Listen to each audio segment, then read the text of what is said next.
उपासक की अंतर्दृष्टि कब आती है? सेवा, स्वाध्याय, सुमिरन, सत्संग, फिर अंतर्दृष्टि समाधि।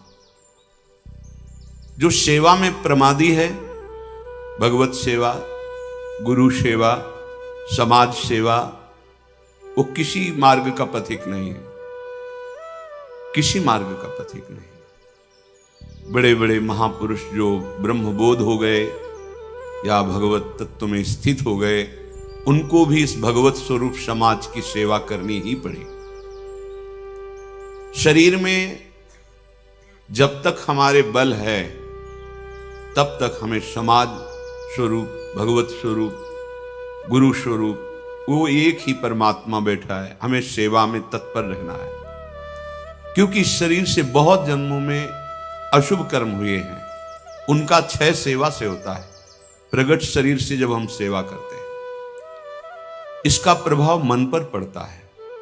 जो हम क्रियाएं करते हैं उनका प्रभाव मन पर पड़ता है। यदि अशुभ क्रियाएं हैं तो मन गंदा संकल्प करने वाला मलिन होता चला जाएगा। शुभ क्रियाएं हैं थोड़ा पवित्र होता जाए। लेकिन आपकी शुभ अशुभ दोनों से परे क्रियाएं भगवत स्वरूप, तो आपका मन भगवत स्वरूप हो जाएगा। तब अंतर्दृष्टि खुलती है, एक एक इंद्रिय परम पावन हो जाती है। ये 7 बातें पूज्य श्री राधा बाबा आदेश कर रहे हैं, अंतर्दृष्टि खोलने के लिए है। साधक प्राणों की बाजी लगा करके भी इनका कभी उल्लंघन न करे तो 4 अनर्थों का अपने आप नाश हो जाता है। आगे वर्णन आएगा। प्रेम ही अंतर्दृष्टि है। प्रेम नेत्र, हरिवंश नेत्र, हिय के नयन निहार, अंतर्दृष्टि, ये एक ही शब्द के बहुत से पर्यायवाची हैं। प्रेम नेत्र कह रहे, प्रेम न बाड़ी नीपजे, प्रेम न हाट बिकाए, राजा परजा जेहि रुचे, शीस दे ले जाए। समझो, प्रेम ये बाजारू वस्तु नहीं कि खरीद लोगे पैसा देके। प्रेम ये ऐसा नहीं कि खेती बाड़ी है आप मेहनत करके इसे उपजा लोगे, नहीं। बोले चाहे राजा हो या प्रजा हो, जिसे भी प्रेम चाहिए शीस दे ले जाए। नारायण अति कठिन है हरि मिलन की बाट, या में पग पीछे धरे, प्रथम शीस दे काट। प्रथम शीस दे काट, शीस दे ले जाए, इसका क्या भाव होता है?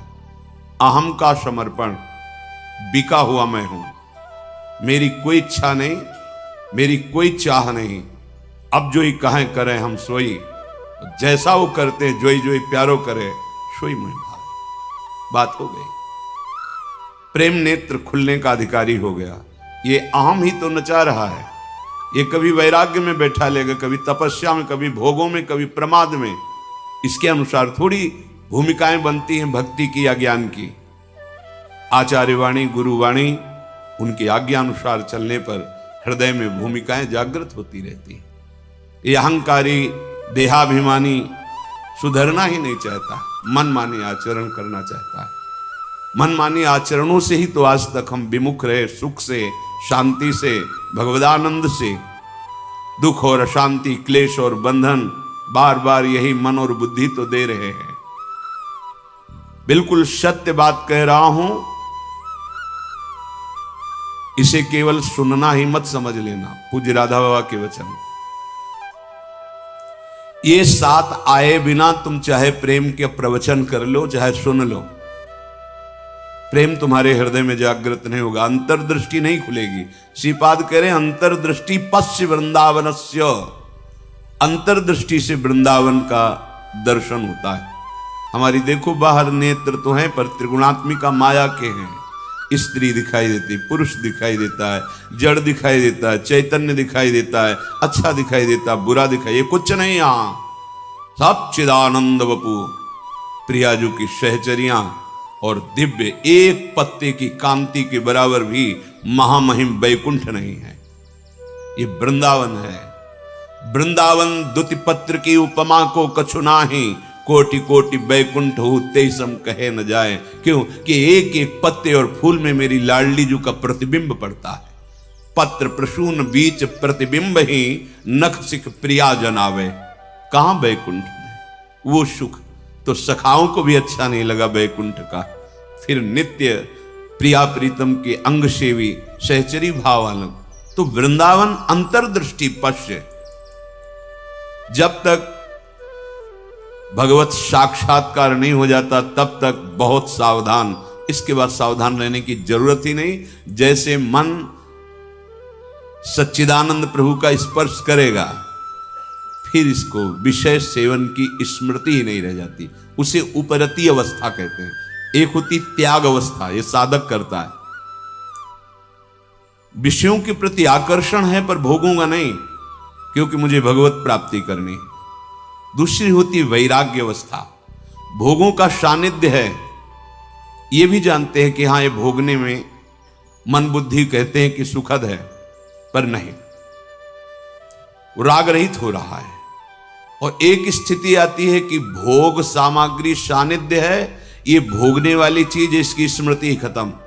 जैसे विष्ठा देख करके भोगने की खाने की इच्छा नहीं होगी, वमन देखकर खाने की इच्छा नहीं होगी। मलवत, वमनवत, विषवत, ऐसे यहां से लेके ब्रह्मलोक तक के भोगों का उसे त्याग हो जाता है, जिसे उपरति कहते हैं। भोग सामग्री है, भोगने की इच्छा ही नहीं है, ये बोध भी नहीं रहता कि ये भोगना चाहिए क्योंकि अखंड स्मृति जागृत हो गई आराध्य देव की। पहला उपासक को शांत लक्षण धारण करना है। काम आ रहा है, क्रोध आ रहा है, कोई गाली दे रहा है, विक्षेप हो रहा है, प्रतिकूलता आ रही, अपमान, अनुकूलता आ रही, सम्मान। शांत का मतलब ना हर्ष न शोक, गंभीर, अंदर से गंभीर शांत। पहला लक्षण अंतर्दृष्टि खोलने के लिए। सिद्धांत में भी वर्णन शांति, रव्यर्थ कालत्वम विरक्तिर्मान शून्यता। शांति, अपने प्रति कोई बार बार अपराध कर रहा है, शांत। न शरीर से दंड, न वाणी से दंड, न मन से दंड देने का संकल्प, क्योंकि सब में मेरा प्रभु विराजमान है। बिल्कुल ध्यान से बाबा ने कहा, ये बिल्कुल सत्य सत्य बात कह रहा हूं। प्राणपन से इन सातों बातों का निर्वाह करोगे तो अंतर्दृष्टि खुल जाएगी। प्रेम, यदि आप थोड़ा भी प्रमाद करेंगे तो इनको धारण नहीं कर पाएंगे। पहला ही है शांत, भाव देश में भी पहला है शांत। शांत दास्य शक्य वात्सल्य कांता सहचरी। शांत हमारे भगवान का स्वरूप है, शांताकारम, शांत।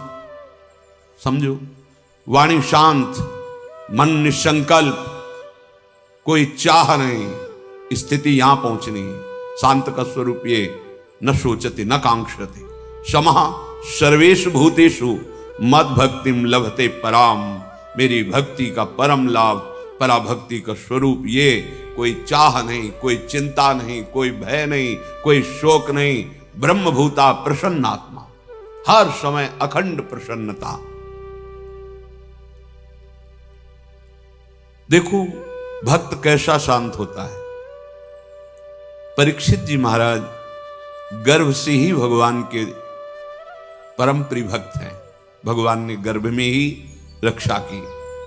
जब ये उत्तरा जी के गर्भ में थे, अश्वस्थामा ने ब्रह्मास्त्र संधान किया। कितनी बुद्धि बिगड़ गई थी। गर्भस्थ शिशु की हत्या सबसे बड़ा पाप होता है। भ्रूण हत्या, गर्भ हत्या, ये बहुत बड़े पापों में आता है। इतना बड़ा विद्वान क्रोध के वशीभूत होकर ब्रह्मास्त्र का संधान कि पांडवों का वंश ही विनाश कर देंगे। उत्तरा ने किसी अन्य का आश्रय नहीं लिया। जैसे द्रौपदी जी से चूक हुई, पतियों का आश्रय, सभा में बैठे हुए महापुरुषों का आश्रय, भुजाओं का आश्रय, दांत का, उत्तरा ने नहीं। जे ही देखा कि जाजुल्यमान ब्रह्मास्त्र गर्भ नष्ट करने के लिए आ रहा है, हाथ उठाया और तुरंत भगवान का, हे करुणा निधान गोविंद। पूरा शब्द नहीं हुआ, भगवान गर्भ में ही प्रकाशित हो गए, आसपास गर्भ की रक्षा कर रहे हैं। परीक्षित जी गर्भ से ही भगवान के भक्त हैं। अधर्म का धन कोई भी हो बुद्धि भ्रष्ट कर देता है, बहुत इससे बचा जाता है। आप इससे समझिए अधर्म के धर्म का कितना प्रभाव होता है। जबरदस्ती बलात् राजाओं को जीत करके वैभव छीनना, यह स्वभाव था जरासंध का।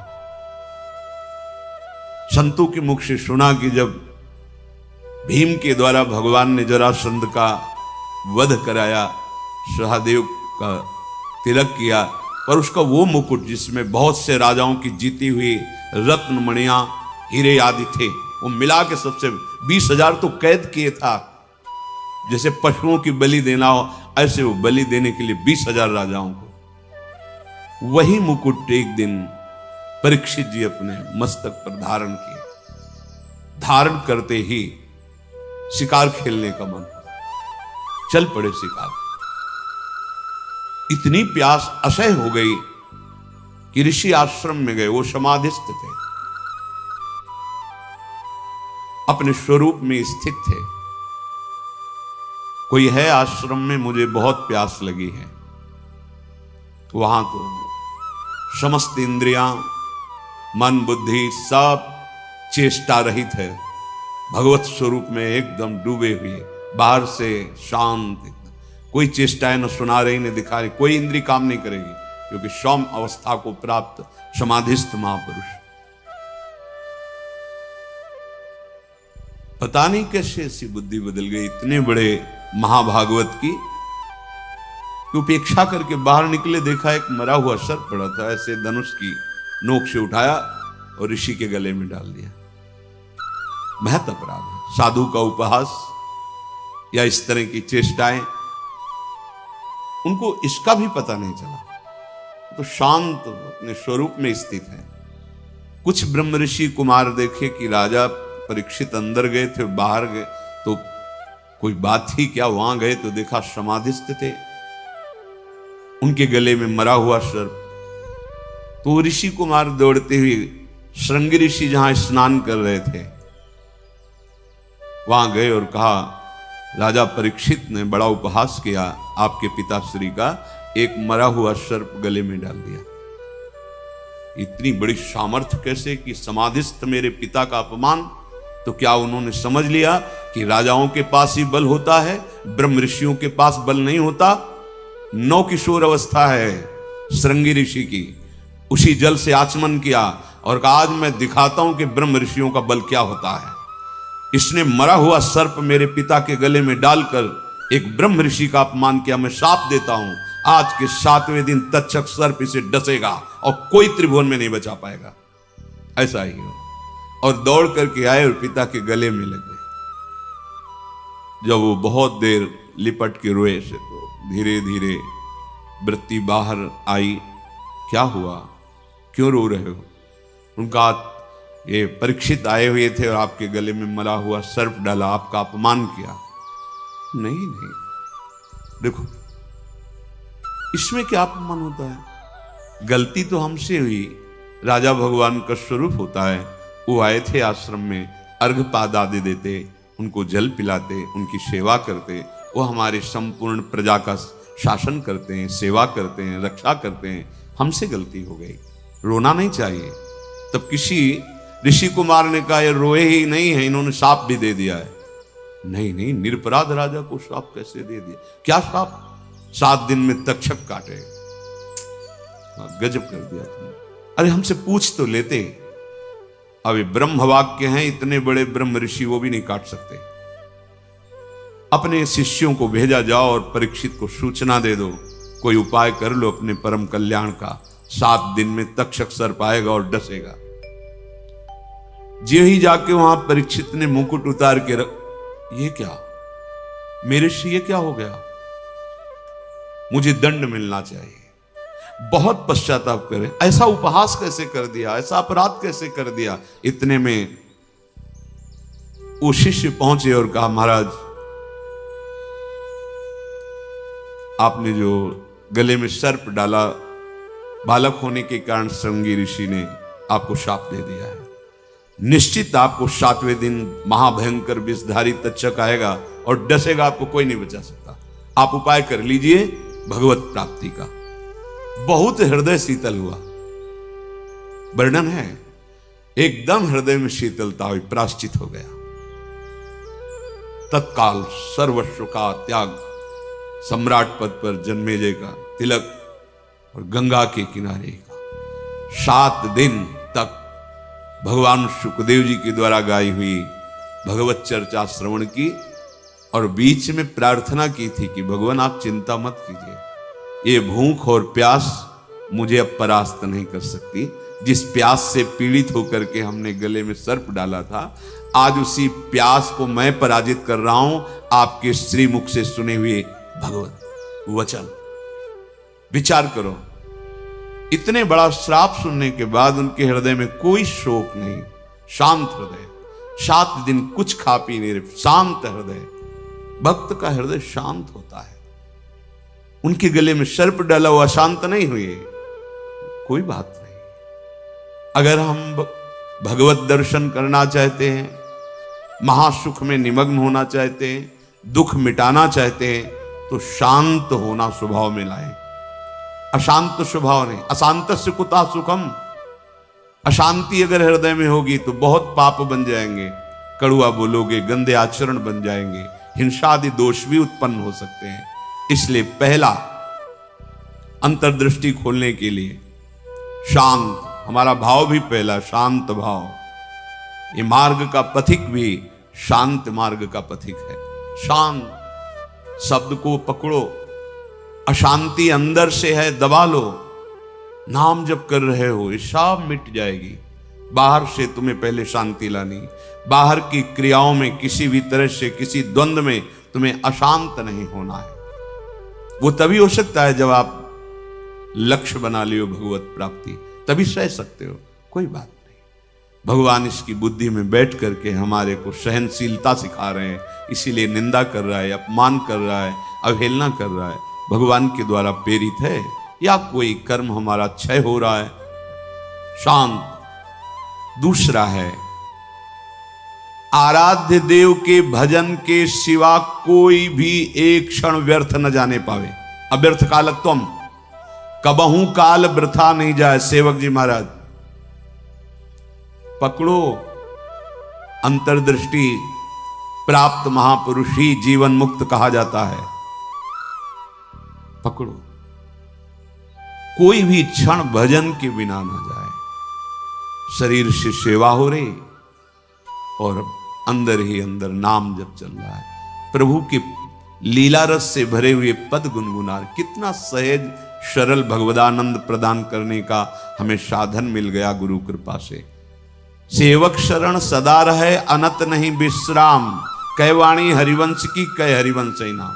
या तो नाम मंत्र चल रहा है और या वाणी जी गुनगुना रहे हैं। एक क्षण भी न जाए। देखो, प्रयास करो। गुरु कृपा बल में ऐसी सामर्थ्य, अहंकार में नहीं। एक क्षण भी भजन के बिना ना जाए, अंतर्दृष्टि तभी खुलेगी। तीसरा, ये विश्वास कर लो, संसार के किसी भी भोग में सुख नहीं है। कभी तुम्हें तृप्ति नहीं मिल सकती, क्योंकि है ही नहीं। ये भूत के लड्डू हैं, चाहे जितना खा लो पेट नहीं भरेगा, और ना खाओ तो ललचाते रहो। इसलिए तुम्हारा ललचाना ना हो, नाम जप करो। ये विश्वास करो महापुरुषों के वचनों से, भोगों में सुख नहीं है। कितना भोगोगे? महाराज ययाति ने अपने शरीर से तो यौवन अवस्था का भोग किया ही, अपने पुत्र की यौवन अवस्था लेकर फिर भी तृप्ति नहीं हुई। तब उन्होंने कहा, संपूर्ण संसार के सब भोग भगवत विमुख व्यक्ति एक को दे दिए जाएं तो भी वो तृप्त नहीं हो सकता, क्योंकि नहीं है। कल किसी ने प्रश्न किया था, ऐसा ऐसा हमने सैकड़ों ऐसा ऐसा सब किया, तो हमने कहा ईमानदारी से बताना, वृंदावन में बैठे हो, क्या तुम्हारी तृप्ति हुई, क्या सुख हुआ? तो चिल्ला के रो के बोला, नहीं नहीं होगी। विनिश्चितम बदामि तेन अन्यथा वचांसि। गोस्वामी जी के, मैं झूठ नहीं बोल रहा, सत्य कह रहा हूं। हरिम भजन्ति, बिना भजन के तुम्हारे इंद्रियां, तुम्हारा मन, तुम्हारा हृदय शीतल हो ही नहीं सकता, विश्राम पा ही नहीं सकता। ये जलाती रहेंगी कामनाएं, तृष्णा, वासनाएं। इसलिए पहले समझ लो, गुरुजनों के वचन मान लेने से निकल जाओगे। अगर अनुभव करने की चले भोग राज्य में, तो आज तक कोई ऐसा नहीं हुआ कि स्वयं लौट पाया हो। हमारी आपकी तो बात जाने दो, बड़े बड़े महापुरुषों में। एक उदाहरण, आद्य गुरु भगवान शंकराचार्य जी नवीन किशोर अवस्था में ही पूरे विश्व को अपने प्रकांड ज्ञान के द्वारा परास्त कर दिया।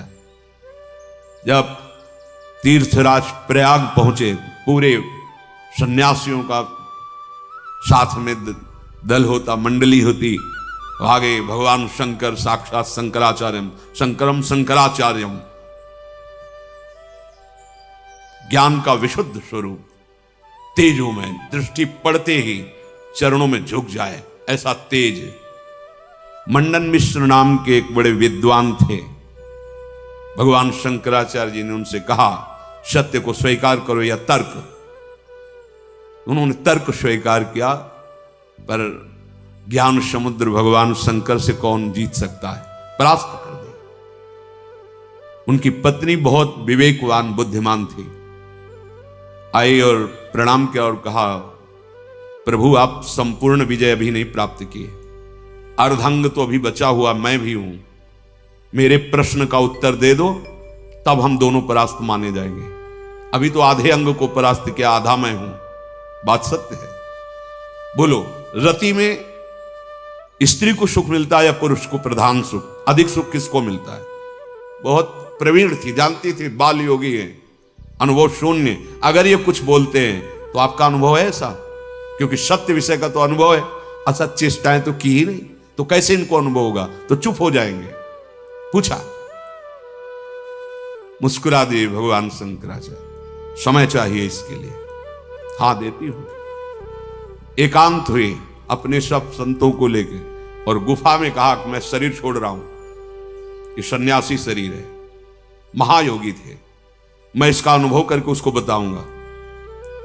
आप हमारे शरीर को गुप्त रखना और ऐसी ऐसी पद्धति से सुरक्षित रखना, प्रकाशित ना होने पावे कि यह शरीर यहां है। ध्यान के द्वारा देखा कि एक राजा का शरीर छूटा है, अपना शरीर छोड़ा और वहां सौ रख करके विलाप हो रहा था। अचानक हरकत आ गई शरीर में, प्रवेश कर गए आद्य गुरु भगवान शंकराचार्य। इसके पहले अपने शिष्यों को बता गए थे, मैं वहां उस शरीर में प्रवेश कर रहा हूं और भगवान हरि की माया बड़ी प्रचंड है, कहीं ऐसा ना हो कि उस वैभव सुख में राजी हो जाए। तो एक मोह मुद्गल स्तोत्र की रचना करके दे दी थी, ये आके सभा में सुनाना तो ये सब ठीक हो जाएगा। आद्य गुरु भगवान शंकराचार्य ज्ञान समुद्र, वो कह रहे हैं कि कहीं ऐसे वैभव में, राज वैभव में बुद्धि राजी ना हो जाए, इसलिए मोह मुद्गल स्तोत्र, भज गोविंदम गोविंदम भज मूढ़मते, पूरा स्तोत्र है, ये सुनाना के राज दरबार में। जे ही हरकत हुई शरीर में, तो अब तो महान खुशी, नहीं राजा जीवित हो गए, बड़ा आनंद उत्सव मनाया गया। अब शरीर तो राजा का, लेकिन अंदर योगी, महायोगी, लौकिक चेष्टाओं का बिल्कुल ज्ञान नहीं। रानी बहुत बुद्धिमान थी, समझ गई कि राजा तो पधार गए हैं, इनके शरीर में किसी योगी का आवेश हुआ है। कोई योगी तो क्या, हमारे राजा ही तो है ना। उसने गुप्तचरों को आदेश किया, कहीं भी किसी योगी का शरीर दिखाई दे तो उसको तत्काल नष्ट कर दिया जाए। पहले ही भगवान शंकराचार्य जी ने गुप्त रख लिया था, बता दिया था सुरक्षित रखना। सारी चेष्टाएं उनको सिखाई रानी ने। वास्तविक काफी समय हो गया, शिष्य इंतजार करते रहे, भगवान शंकराचार्य जी वापस ही नहीं गए। ये मोह मुद्गल स्तोत्र जाके कहा तो बस गा करके वो बाहर निकले। भगवान शंकराचार्य जी अंतर्धान, तो राजा का शरीर फिर ऐसे आके फिर बताए।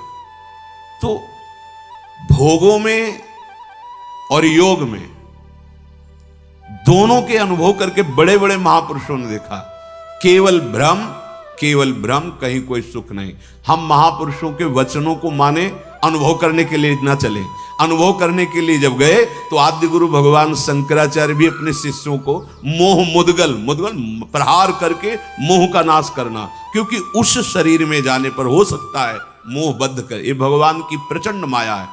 तो गुरु वचनों को मान लो, शास्त्र वचनों को मान लो, अनुभव करने गए तो फिर फंस जाओगे। वो तो समर्थ भगवान है, लीला करके दिखा रहे हैं। अपने इतनी सामर्थ्य नहीं कि भोगों का अनुभव करके फिर उनका त्याग करके भगवत मार्ग में चले। जब भगवान शिव मोहिनी रूप को हृदय से लगाया, फिर आवेश हटा माया का, तब भगवान हरि ने कहा कि प्रभु केवल आप ही हैं कि मेरी माया का आकर्षण, और फिर अपने स्वरूप में स्थित हो गए। दूसरा इस सृष्टि में नहीं है, सृष्टि में नहीं। ऐसी प्रचंड माया भगवान की है। इसलिए पूज्य राधा बाबा कह रहे उपासक, तीसरा नंबर है, समस्त भोगों में कोई सुख नहीं है, ये मान लो। केवल शरीर यात्रा के लिए या अपनी धर्म पूर्ति के लिए, आप गृहस्थ में हैं तो धर्म पूर्ति के लिए, संतानोत्पत्ति के लिए वो आज्ञा शास्त्र की है, वो निष्पाप क्रिया है, वो आपको आगे बढ़ाएगी। भगवत मार्ग के पथिक को जितने से काम चल जाए कम से कम, उतना शास्त्र सम्मत भोगों को स्वीकार करके आराधना में बढ़ना है। शास्त्र सम्मत, तस्मात् शास्त्रम प्रमाणम ते। पहली बात तो भोगों में सुख है ही नहीं, ये बैठा लो। जितने से प्राण पोषण उतना अन्न डाल लिया, जितने से शरीर ढक जाए उतना वस्त्र धारण कर लिया। निरंतर निरंतर शांत और निरंतर, एक क्षण का अंतर न पड़े ऐसा भजन, और भोगों में सुख बिल्कुल नहीं है ऐसा। जैसे कोई दुर्गंध युक्त स्थान हो तो हम नाक बंद करके चलेंगे क्योंकि बड़ी दुर्गंध है। कोई मल बमन आदि पड़ा हो तो उस पर दृष्टि नहीं डालेंगे। ऐसे भगवत मार्ग में चलने वाले पथिक की दृष्टि बड़े से बड़े आकर्षणकारी भोगों के प्रति होती है, ध्यान रखना। रमा विलास राम अनुरागी तजत बमन जिम जन बड़भाग, वो देखेगा भी नहीं। ऐसे अगर आप किसी भी दृश्य को प्रियता से देखते हैं मोबाइल में, या ऐसे छुप के देख रहे हैं, भाई सामने तो देख नहीं सकते तो किसी ऐसी जगह खड़े जहां से शरीरों का आकर्षण देख रहे हैं, अपने आप का नाश कर रहे हैं, वो संस्कार बन रहे, तुम्हें गिराएंगे, यहां नहीं तो कहीं गिरा देंगे, आज नहीं तो कल गिरा देंगे। बहुत सावधान। ये तीसरा है, किसी भी भोगाकर्षण से हम प्रभावित ना हो। जब दूसरा चलेगा तो तीसरा ही आ जाएगा। निरंतर भजन और ये सावधानी, निश्चित निश्चित। हमें अच्छा लगा जब उससे पूछा, वो खुद वर्णन कर रहा था ऐसा ऐसा ऐसा। हम कहा क्यों गंदी बातें सुने, पर इसलिए कि इससे लाखों लोगों का भाव शुद्ध हो सकता है। उससे पूछा तुम्हें क्या मिला, सुख मिला? तो उसने कहा नहीं, और रो पड़ा चिल्ला के। बस मान लो ये बात, इन गंदे चेष्टाओं में कभी सुख नहीं, कहीं सुख नहीं। केवल तुम मृत्यु का वर्ण कर रहे हो, अपनी जीवन को नष्ट कर रहे हो। शास्त्र सम्मत भोग वैराग्य प्रदान करके मोक्ष प्रदान करते, धर्म अर्थ काम मोक्ष। अगर आप मनमानी आचरण करेंगे, मनोरंजन करेंगे, तो आप कोई भी हो, कहीं भी हो, नष्ट हो जाएंगे। ये संत महापुरुष जन, इनकी वाणी एक जैसे मां दुलार करके डांटती है, ऐसे अनंत दुलार लेकर आपसे कह रहे हैं। आपकी निंदा करना उद्देश्य थोड़ी है, आपको अवगुणी साबित करना उद्देश्य नहीं, आपके हृदय को चोट पहुंचाना उद्देश्य नहीं, पर आपके हृदय को महान बनाना और दुर्गुणों से, दुर्विचारों से, दुष्कर्मों से मुक्त करा के महासुख में निमग्न करना, इस संतों की वाणी का पावर है, ये उसकी सामर्थ्य है। आप उससे कटु वचन न माने, उपहास या अवहेलना न माने। जैसे हम चाहे जो रोग हो डॉक्टर के सामने पेश करते हैं, ऐसे ही बड़ी कृपा है उनके ऊपर जो अपने अवगुणों को अवगुण मान रहे हैं और उनसे दूर होना चाहते हैं। ये कोई आश्चर्य में बात नहीं, क्योंकि भगवती माया बहुत बलवती है। भगवत विमुख कुछ भी करा सकती माया। जो भगवान नाम जापक वहां होश में रहती माया, क्योंकि वो स्वामी का नाम जप कर रहा है और प्रभु की शरण में है। अगर उपासक के हृदय में भोगों से घृणा नहीं आई है तो अभी उपासना का रंग नहीं, नाम जप नहीं चल रहा पक्का। हृदय की बात कहता हूं, आप देखो, एक दिन चला के नाम देखो 24 घंटे, जलन पैदा हो जाएगी अगर कोई आपसे बात करना चाहेगा। कुछ देखना, कुछ सुनना, कुछ बोलना, ये जहर लगने लगेगा आपको। देखो तो करके। अब आप मनोरंजन में लगे हो, किसी तरह समय कट रहा है, खाया पिया, मौज मस्ती, ये जीवन ऐसे व्यतीत करने लायक नहीं। बड़ा दिव्य जीवन है। मानव देह पशुवत थोड़ी आचरण करना है। दिव्य दैवी सद्गुणों से युक्त होकर आप चाहो नारायण बन सकते हो, आप साकेतपुर जा सकते हो, आप शिव स्वरूप कैलाश में जा सकते हो, आप जो भाव चाहें दिव्य भाव में। ये जन्म मरण का दुख भोगते भोगते तुम्हें ऊबना नहीं आया। एक संकट कोई निवृत्त करने के लिए मारा घूमता है, यहां चले जाएं, वहां चले जाएं, और नाम गरज रहा है हर दुखों को मिटाने के लिए। कहीं जाने की जरूरत नहीं। राम कृष्ण हरि जो नाम प्रिय, राधा राधा राधा, सर्व मंगल होता चला जाएगा। बार बार इसलिए कह रहे, नाम जपत मंगल दिशि दसहु, कहीं भी जाओगे तुम्हारा मंगल ही होगा, नाम चल रहा है। नहीं, ये भोगा शक्ति बहुत ही प्रबल है, विचार करने का अवसर नहीं देती, भ्रष्ट कर देती है। नाम चल रहा है, इसकी ताकत नहीं कि गिरा सके। चौथी बात, मन में अपने अंदर मान का बिल्कुल भी प्रभाव ना रह जाए। अंतर्दृष्टि खुलने के लिए पहला शांत, दूसरा निरंतर भजन, तीसरा भोगों में सुख नहीं है, दृढ़ बुद्धि, भोगों से घृणा। चौथी बात, अपने अंदर मान न रह जाए। अगर मान है तो परम पद में आरूढ़ होने के लिए सबसे पहला त्याग इसी का किया गया है। निर्मान मोहा जित संग दोषा, पहले मान रहित, सबहि मान प्रद आप अमानी। मान अगर है तो फिर परमार्थ मार्ग का पथिक, और संसार में मान के लिए ही सब कुछ किया जाता है, और परमार्थ मार्ग इससे उल्टा है, मान की धज्जियां उड़ा दी जाती है। सम्मानम कलयाति घोर गरलम, ये घोर हलाहल विष है। अगर अध्यात्म की ऊंचाई पर चढ़ना है तो सम्मान की धज्जियां उड़ा दे, अंदर से कभी स्वीकार न करे, सबके चरणों में नमन करे। वो साष्टांग कर रहा है, पंचांग कर रहा है, बलिहारी उसकी श्रद्धा है, वो सबके हृदय में विराजमान भगवान को प्रणाम कर रहा है, गुरु प्रदत्त वेश को प्रणाम कर रहा है। हम तो दास हैं उनके चरणों में। सम्मान स्वीकार करना, ऐसा अधिकार केवल भगवान को या भगवत प्राप्त महापुरुष को, ये अधिकार है अपने जैसे दासों का। बस कोई प्रणाम करे तो नम्र होके प्रणाम, अगर वो कर रहा है तो गुरु प्रदत्त वेश को, हृदय में विराजमान प्रभु को कर रहा है, अपने को नहीं। अगर अपने उस मान के भोक्ता बने तो परमार्थ चल ही नहीं पाओगे, नहीं चल पाओगे, नहीं चल पाओगे। ये मान बहुत घातक जहर है। अगर सत्संग नहीं मिला, गुरु कृपा नहीं हुई, तो इसी का पोषण शुरू रहता है। वैराग्यवान होकर के भी इसी मान का पोषण होता रहता है। और परम पद में आरूढ़ होने के लिए सबसे पहला त्याग इसी का है। निर्मान अमोहा जित संग दोषा, मान रहित, ये हृदय में बैठा लिए। बहुत सूक्ष्म बंधन है ये। कभी कभी बड़े बड़े मान का त्याग मान के लिए हो जाता है।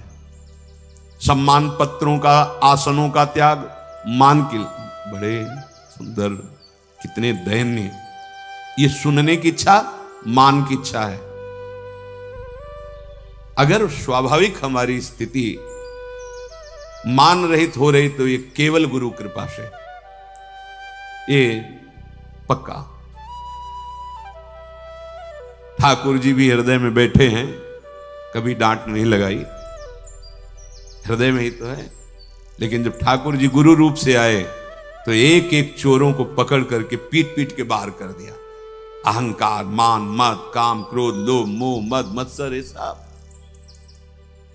पर टिको ना, आज्ञा पे टिको, गुरुजनों की आज्ञा पर, वाणी पर टिको, सब ठीक हो जाएगा। ये जिम्मेवारी प्रभु की बन जाती है। योगक्षेमम वहाम्यहम्, अप्राप्त को प्राप्ति कराना और प्राप्त की रक्षा करना। आप अनन्यस चिंतयन्तो माम, अनन्य होकर केवल चिंतन करो, संभाल लेंगे। मान को स्वीकार मत करो,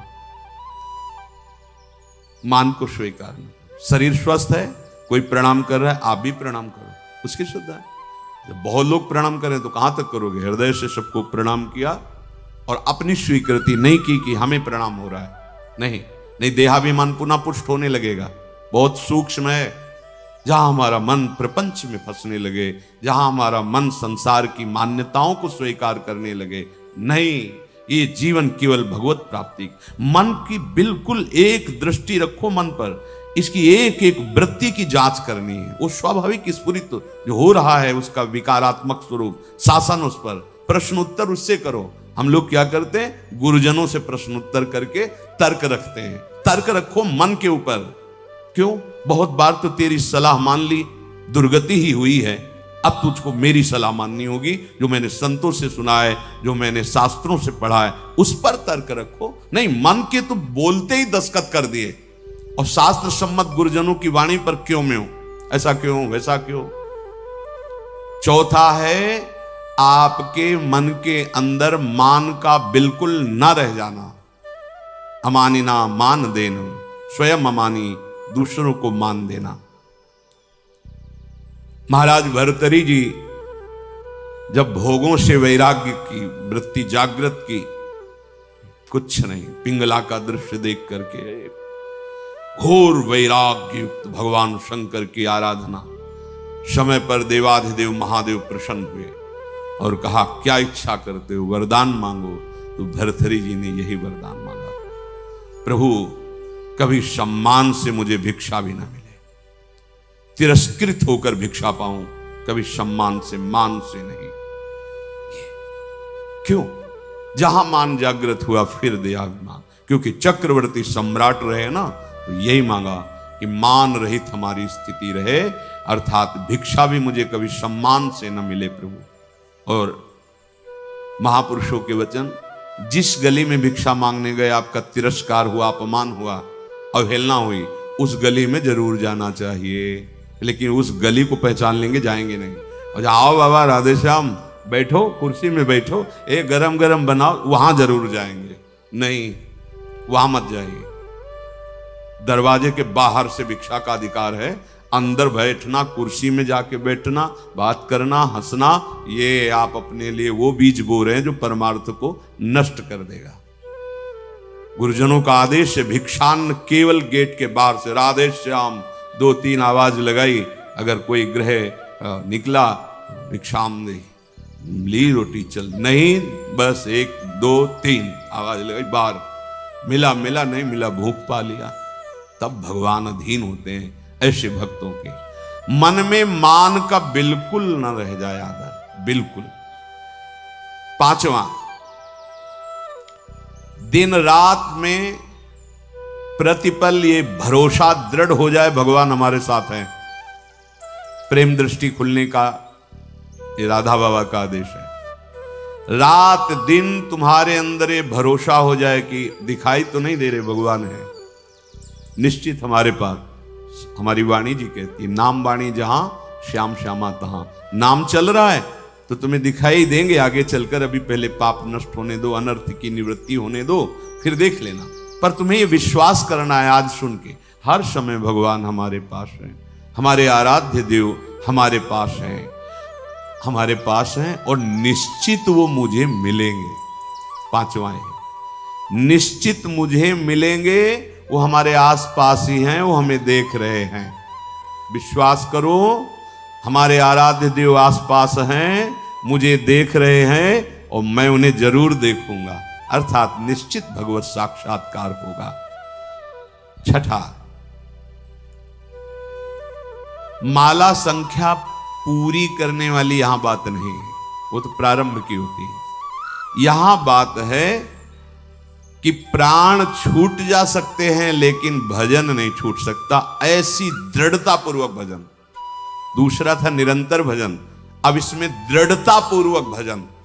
दृढ़ता इसलिए 6 नंबर मानो उसी की व्याख्या का रखा है। कोई प्रलोभन आ सकता है जो आपके भजन को रोक सके, क्योंकि माया बहुत बलवती है। कोई वासना दबी होगी, वही वासना का सारा भोग सामग्री फ्री, एकांत भोगो इसको, क्योंकि आप बहुत ऊंचाई पर चढ़ने जा रहे हो, भोगो इनको। लेकिन भगवत साक्षात्कार करने वाला किसी प्रलोभन में प्रभु, देखो त्रिभुवन की राज्य लक्ष्मी देने पर भी आधे पल के लिए, याद हो गया होगा आपको, सैकड़ों बार कहा है, आधे पल के लिए भी अपने प्रभु का विस्मरण नहीं, इसे दृढ़ता कहते हैं। और भयानक से भयानक पीड़ा और कष्ट होने पर भी प्रभु का विस्मरण नहीं। देखो यहां तो जरा सा कुछ विक्षेप हो गया तो भजन ही नहीं है, भजन ही नहीं है। वैसे ही भजन ने बिना विक्षेप के, फिर शारीरिक कोई पीड़ा, कोई बहादुर आदमी वही होता है जब उसके घाव लगते हैं ना रणभूमि में, तो उसको और आवेश आता है शत्रु को मारने का। ऐसे ही उपासक होता है, बुखार है, कष्ट है, पीड़ा है, नाना प्रकार के दुख हैं, उसको और आवेश आता है, पहले से भी और अधिक नाम जप। ये जीतने का मार्ग है, हारने का नहीं। जीतो, हर विषय को रौंदो, हर विक्षेप को रौंद दो नाम बल से। भजन नहीं छूट, नहीं मन लग रहा चिल्लाओ राधा राधा राधा राधा राधा। ऐसे अगर तुम मन फंसा लेगा, जान गया कि जरा सा दुख दो भजन छोड़ देगा, नहीं। बाबा कह रहे हैं ऐसा भजन, पहले तो निरंतर भजन का आदेश दिया, ऐसा भजन जिसमें इतनी दृढ़ता कि चाहे प्राण चले जाएं, संख्या वाली बात हम नहीं रह गई, चाहे प्राण छूट जाएं तो वही बात अलग। जैसे एक जगह महापुरुषों के वचन सुने थे, या तो गाढ़ नींद में हो तो तुम्हारी बात अलग, और या मृत्यु में मूर्छा में हो तो तुम्हारी बात अलग। नहीं, अगर चेतना है तो नाम नहीं छूटेगा, चेतना है तो नाम नहीं छूटने देंगे। ये थोड़े दिन तुम्हें कठिन लगता है, जहां अभ्यास हुआ मस्त हो जाओगे, देख लेना, निहाल हो जाओगे। ऐसी बातें कोई प्रयास नहीं करना पड़ेगा। जैसे पलक झपकने का प्रयास आप नहीं कर रहे, जैसे दिल धड़कने का आप प्रयास नहीं कर रहे, जैसे श्वास प्रश्वास में आप कोई प्रयास नहीं कर रहे, ऐसे। और जहां भजन शुरू हुआ तो जैसे भोजन आप करते हो पचा लीवर देता है, ऐसे नाम आप जब करो सारे दुख नष्ट कर देगा, नाम पचा देगा, सारे कर्मों को भस्म कर देगा। दृढ़ता, अभी हमारे अंदर दृढ़ता नहीं, थोड़ा सा व्यवहार, थोड़ा सा सम्मान, थोड़ी सी प्रतिकूलता, अपमान भजन छुड़वा देगा। देख लो, ऐसी दृढ़ता की प्राण निकलने की भी बात हो तो राधा राधा राधा, नाम नहीं छूट सकता। सातवां, जहां भगवान की लीलाएं हुई उनमें अत्यंत आसक्ति हो जाना। ये ब्रज 84 कोश भगवत लीला क्षेत्र है, इसमें आसक्त हो जाना। भले आप नहीं रह पा रहे हैं, लेकिन आप कहीं भी हो, आश्रय इधर हो वृंदावन। जब आपको छुट्टी मिली भागे वृंदावन, एक दिन ही सही परिक्रमा लगाई, दर्शन किया, सत्संग किया। भगवत लीला स्थलियों में आसक्ति, आसक्ति का मतलब होता है फिर और कहीं जाने की इच्छा नहीं होगी। जैसे विदेश में गया हुआ आदमी छुट्टी पाया तो अपने देश जा, तो अपने घर की बात सोचे, घर जाना है, ये हमारा घर है वृंदावन। हम भूल से माया में अनेक संबंध स्थापित करते हुए भटक रहे हैं।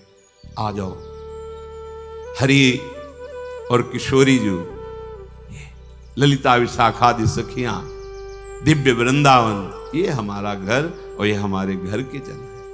आए मिले परिवार आपने, हरि हंस कंठ लगायो, भाग बड़ो वृंदावन पायो। ये 7 बातें जब कोई धारण करता है और 4 विघ्नों से बच जाता है तो उसके हृदय में अंतर्दृष्टि प्रकाशित हो जाती है। ये 4 दुष्कृत हैं, अनर्थ, ध्यान से सुनना। ये 7 बातें स्वीकार करनी है और इन 4 बातों से बचना है। पहला है दुष्कृत जात अनर्थ। पूज्य श्री राधा बाबा, पूर्व जीवन में जो हमसे पाप हुए हैं, बड़े बड़े बुरे कर्म हुए पूर्व में लाखों अनंतों जन्मों का बात आ गई। अभी अज्ञानी जीव ऐसे तर्क करते हैं, कौन जाने पीछे कर्म हुआ है कि नहीं। अभी नया बच्चा जो प्रकट हुआ वो किसी विद्यालय में तो नहीं गया कि शिक्षा दी गई हो। आप ऐसे करो, वो भयभीत हो जाए, मतलब जानता है भय का क्षेत्र है। मां जब दुग्ध तो पीने लगता है, इसका मतलब ये पूर्वाभ्यासी है, इसका दुलार करो, ऐसे पुचकारो, वो किला। इसका मतलब है, जानता है इसे प्यार कहते हैं और ये इसको प्रहार कहते हैं। वो बड़ा पुरातन है, कपड़ा नया बदला हुआ है, अभी जीव नया है। कर्म भोग जब होते हैं, कई प्रश्न करते हैं कि अभी तो 10 वर्ष का बालक था, उसने इतना बड़ा पाप क्या किया, ऐसा सा ऐसा। तुम क्या जानते हो?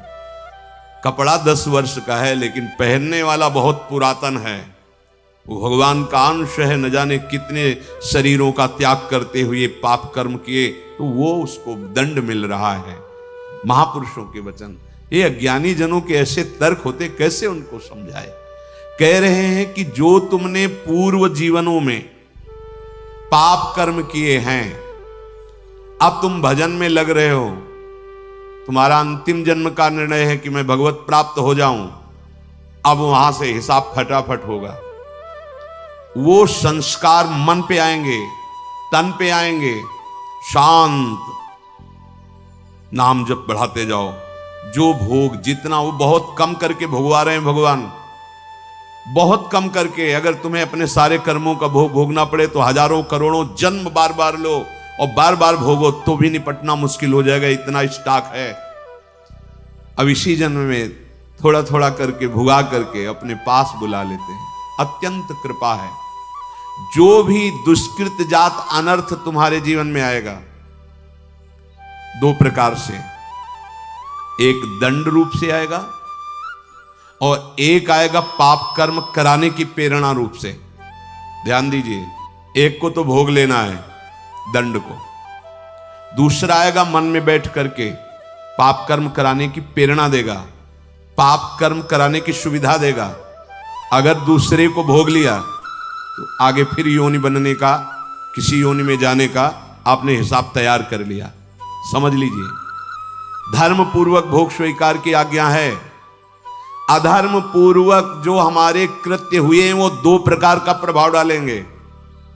पूज्य श्री राधा बाबा कह रहे, एक तो ये दंड रूप से, जैसे कोई रोग आ जाना, कोई अपमानित कर रहा है, कोई निंदा कर रहा है, आदि आदि, बड़ा तिरस्कार हो रहा, शांत तुम्हारे पाप नष्ट हो रहे। एक आता है मन में, ये अंतर का है, इतनी गंदी वासना और उसी वासना के अनुसार सुविधा, वही भोग तुम्हें मिलेगा जो तुम्हारे अंदर वासना बढ़ी हुई है।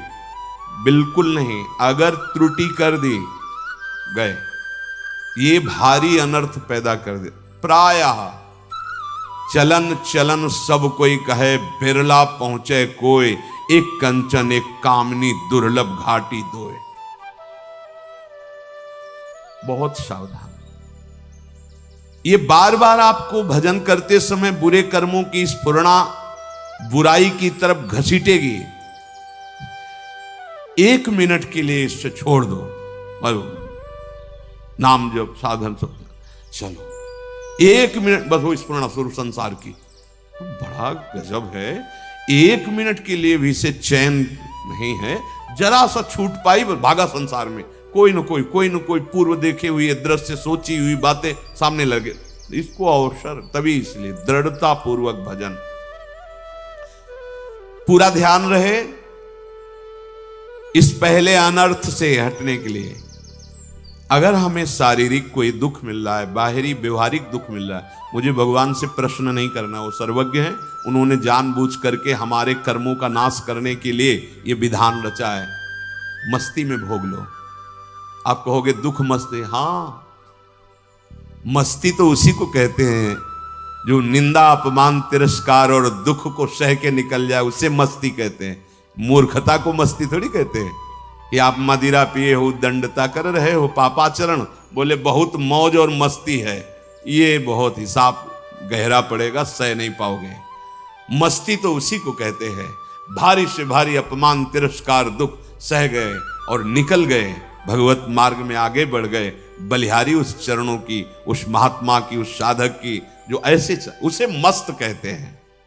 वाह वाह रे फकीरा वाह जी, धन्य है तू, निकल गया माया को रौंद के। तो फकीर का मतलब केवल वेश से नहीं है, अंतर से है। सबको भगवत प्राप्ति करने का अधिकार है, सब महात्मा हो सकते हैं, चाहे जिस वेश में हो, बस आचरणों को सुधार करके स्थिति को लाओ, स्थिति प्रज्ञ को महात्मा कहते हैं।